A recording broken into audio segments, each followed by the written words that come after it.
kung anong oras nyo man ba ito papanoorin. Okay? So, this will be the first topic in clinical parasitology. So, of course, let us first start with the basic. We will first discuss the introductory part of our lecture and we'll proceed with the diagnostic tests for parasitology.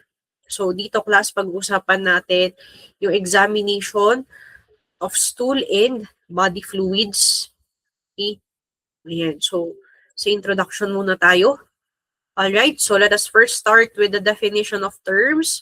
What is parasitology? So this is now a branch of biology that deals with the study of living organisms that take up their their abode on or within a host.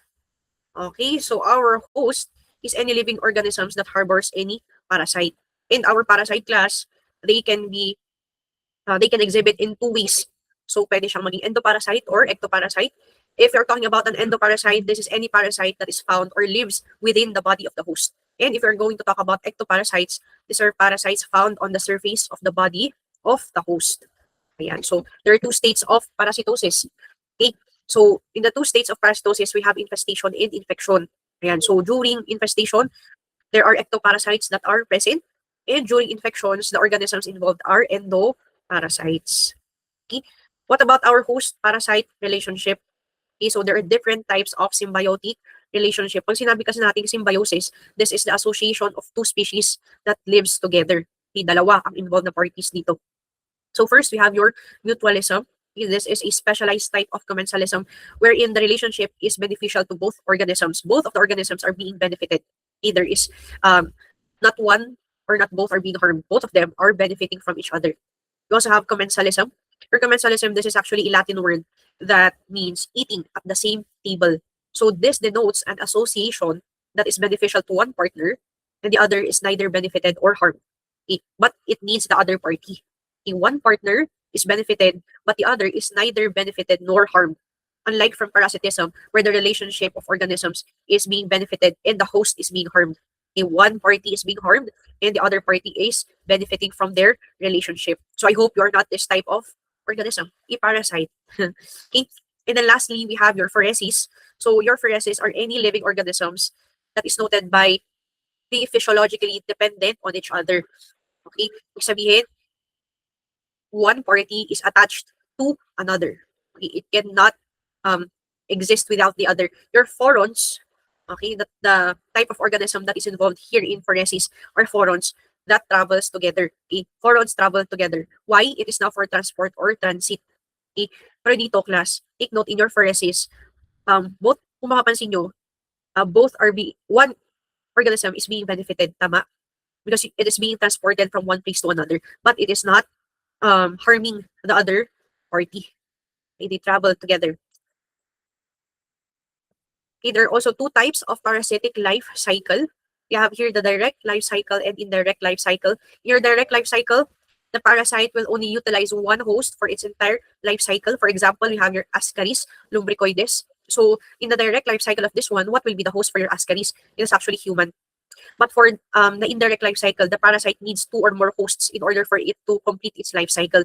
For example, our malarial parasites, okay, it needs a definitive host and an intermediate hosts.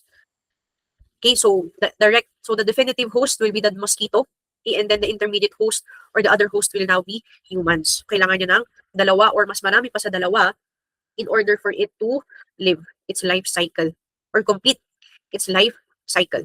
Okay, so there are also different types of hosts. Okay, we have your reservoir.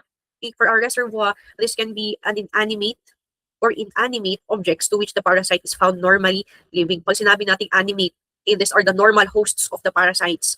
For example, human or animals. What about for our inanimate? This will now be the normal habitat. Take note, when you're talking about hosts and habitat, those are two different things.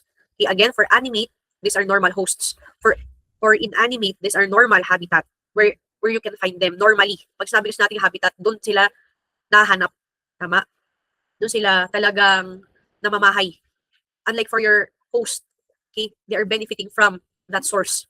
Okay, so for inanimate objects, we have soil, water, vegetation. Yan yung mga normal habitat. Okay? And we also have your definitive hosts. So your definitive host will harbor the adult and sexual stage. Pag sinabi nating sexual stage, okay, this part of the life cycle of your parasite is where they multiply. That is why it is sexual stage and in its adult stage. Okay, we also have your intermediate host. This one will harbor the larval and the asexual stage. Dormant sila dito. Larval. Or sorry, asexual. It is not multiplying. Okay? One good example of a definitive host, pag-usapan natin si malarial parasite. Ang definitive host ni malaria, sabi ko kanina, it is your mosquito. What is the intermediate host of malaria? It is human. Okay? You also have your paratenic host. Your paratenic hosts, this is also known as your phoretic or your transport host. Ayan. This harbors the parasite that does not undergo any development. It is just for transport. For example, yung ating Fasciola hepatica. Okay? Ayan. Let us also classify our parasites, number one, according to their pathogenicity. Okay, of course, we have our pathogenic, the ones that will cause diseases, and non-pathogenic. Okay, those are not causing any harm. What about according to the need for host? We have your obligate parasite. For our obligate parasite, these are parasites that is totally dependent on the host. Okay, it cannot exist or it cannot survive in any other manner.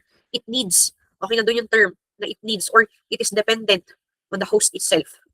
You also have your facultative parasite. These are parasites that can have a parasitic existence or a free living existence. So dalawa. It can survive on either its parasitic existence. Kailangan niya ng, pwede siya mag-exist with a host or in a free living state without a host. Okay? Ayan. What if accidental parasite or our incidental parasite? These are parasites that attaches to the body of a host that is not considered a normal host. Okay? It just attaches itself. It's just there. Okay? But it does not usually, okay, become the normal host of that parasite. What about according to number of hosts required in the life cycle? We have your monoecious. Okay?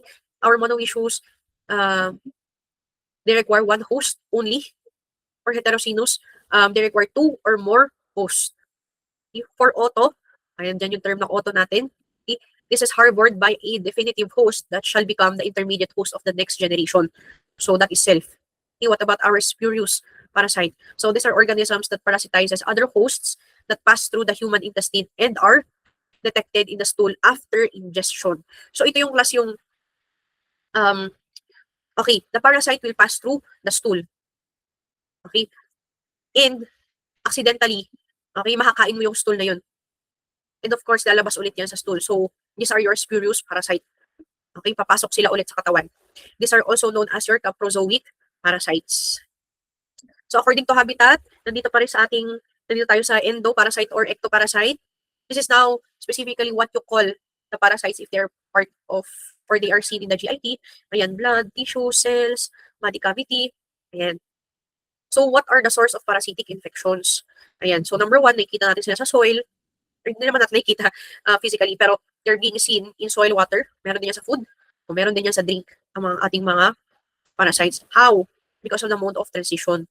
Ayan. How are you going to be, diagnosed with parasitic infections? Because of the mode of transition. Ayan. Ingestion of the infective stage through skin penetration.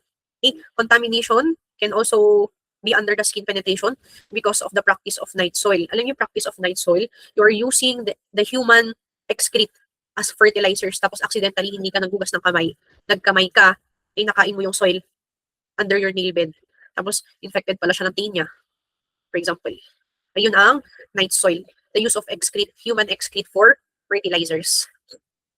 Ayan. So ito yung mga possible, okay, na parasites that you may ingest or because of skin penetration. Ayan. So tandaan nyo ha, huwag nyo kakalimutan on how you are going to write or type our parasites. Ayan. Na pag-aralan nyo to during your microbiology. Tama? So isusulat nyo to, meron pa tong underline. Okay, please do not forget kasi hindi ko na yan uulitin sa inyo. During your quiz, dapat alam nyo kung paano sila isulat. O kung nagmamadali kayo, di ba? Once you have already written, for example, number 1, ang sagot Trichinella spiralis.